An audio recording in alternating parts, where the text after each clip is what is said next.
Government should not do anything that will appear like in a democracy it is trying to muzzle free speech or take away the rights of people to protest against what they believe is not right about the way the government the government of the country is carrying out its activities. So it is my view that the government has to be careful in clamping down on people who are involved, even in funding and organizing of the protest. If you have evidence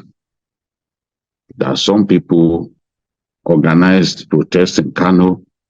in which people are calling for regime change, calling for military coup, which people are burning houses, looting houses, just as we saw in Katsina and Jigawa, where even the home of a lawmaker was first looted before it was set ablaze. If you have cast iron evidence that some people were actually behind those protests, that some people gave money, because I've had some of the people in government saying that they have the list now, they have a list of people who organized the protests. If you have evidence, given the way those protests went in some of those states, you can arrest such people and question them about the extent of their involvement in those protests. My feeling is that protests have to be organized in a way that does not breach the Constitution, in a way that does not take away the rights of other people.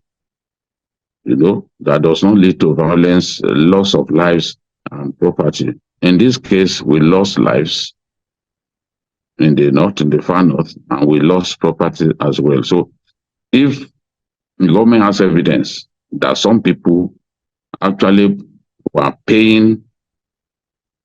people to get involved in this kind of protests, then the government has every reason to hold them into detention and try to get information from them. And if they cannot prove that, if they cannot prove that they were innocent of the accusation, they may have to go and fight it out with government in a court of law. People sowing, if government has evidence that some people actually brought out money for people to be sowing Russian flags in a sovereign Nigeria, such people deserve to be arrested, because a lot of the people that they gave these flags to did not even know why they were carrying such flags. So if government is convinced, if the security agencies are convinced of the culpability of some people